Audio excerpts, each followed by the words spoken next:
है? नहीं। आप में से बहुत लोग ये बताएंगे कि ये फगुआ गीत है। क्या बोला तूने? वैसे जो लोग भोजपुरी नहीं जानते हैं उनके लिए बता दो कि फगुआ मतलब होली। अच्छा। वैसे आपको लगता होगा कि ये सिर्फ होली गीत है। कुछ भी। वैसे मैं बता दूं कि ये सिर्फ होली गीत तो बिल्कुल नहीं है। सही बात है। अब देखो, भोजपुरी के ढोडी चाटवा गायक या फिर सो कॉल्ड पावर स्टार या फिर खेसारी लाल, जो कि बात करते हैं भोजपुरी लैंग्वेज को विश्व स्तर पर ले जाने के, किसी भी स्टार का, किसी भी सिंगर का आप गाना उठा के देख लो होली का, सब आपको ऐसे ही मिलेंगे। आप बड़े से बड़े सिंगर या फिर छोटे से छोटे सिंगर सबको ले लो, अभी के समय में सबने होली के नाम पे, मतलब होली के गानों के नाम पे गंद मचा के रखा है। अश्लीलता को इतना फैला दिया है होली के नाम पे कि होली के गानों में रंग के अलावा हर एक चीज होती है। दोस्तों, अगर दिल से बोलूँ ना तो सबको एक लाइन खड़ा करा के चप्पल से मारने का मन करता है। बंद करो हाथ जोड़ के। मैं लेकिन आपको बता दूं कि ये हमेशा से ऐसा नहीं था। कुछ दिन ही पहले, मतलब 10 से 12 साल पहले की बात है, खेसारी पवन को कोई जानता नहीं था। उससे पहले भरत शर्मा, शारदा सिन्हा या फिर उनके समय के वर्तमान जो सिंगर्स थे वो होली के पारंपरिक गीत को गाया करते थे। आपने वो गाना सुना हो या नहीं सुना हो मुझे नहीं पता, लेकिन अगर आप सुनोगे तो उस गाने में कल्चर को दिखाया जाता था, भगवान के बारे में बात होती थी या फिर रंग गुलाल या फिर अबीर के बारे में बात होती थी। लेकिन अब जब से फगुआ होली बन गया है ना, तब से वो सारी चीजें खत्म जैसी हो गई। दोस्तों, अब के होली के गानों में रंग के अलावा वो सब कुछ होता है, जैसे मूली, गाजर, चोली, जानिया, हर एक चीज होता है, लेकिन उस गाने में रंग नहीं होता है।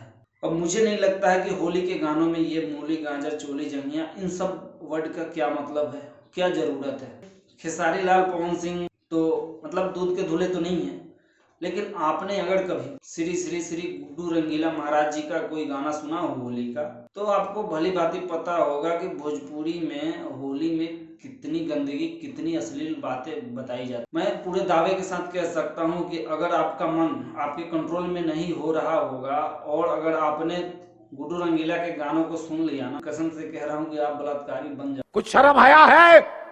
नहीं, मैं मजाक तो बिल्कुल नहीं कर रहा। अगर यकीन ना हो तो ये वाले गाने सुन लीजिए।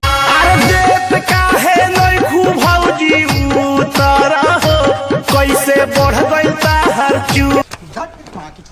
दोस्तों, अभी के समय में सिर्फ होली ही नहीं, भोजपुरी के और भी गाने, जनरल गाने भी ऐसे लिखे और गाए जाते हैं कि भारत के किसी बड़े शहर में भोजपुरी बोलने में शर्म आती है, और ये लोग बात करते हैं भोजपुरी को विश्व में ले जाने की। दोस्तों, अब ये गाना सुनिए।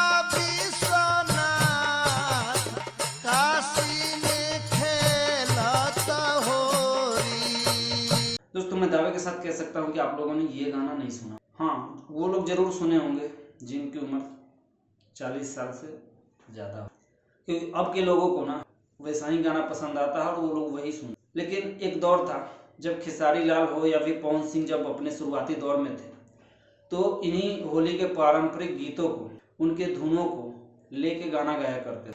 इन लोगों को पता था कि तब उस समय ये सब गाने होली में इसी तरीके के गाने बजते, लेकिन धीरे धीरे उन लोगों ने कल्चर बदलना शुरू कर दिया।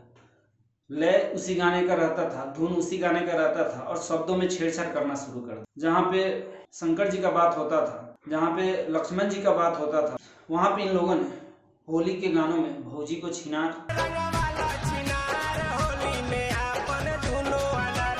चोली सलवार, ये सब लाना शुरू कर दिया। तब से लेकर आज तक लोगों को ये चीजें अच्छी लगने लगी, गाने काफी बजने लगे।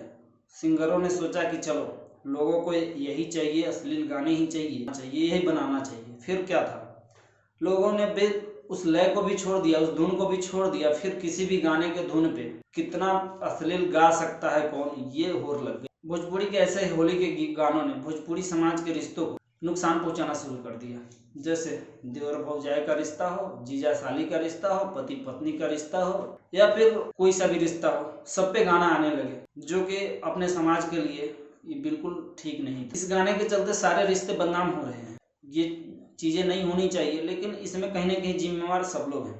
अगर गाना बनाने वाले ने बना दिया, अगर हम उसको कहीं बजाएंगे ही नहीं तो वो बनाएगा। तो सोचना आपको और हमको है कि हमें करना क्या है। ये गाने को अपने मोहल्ले में, अपने सड़कों पे अपने गली में बजाना है, अपने बाजारों में बजाना है कि इसको हटवाना है।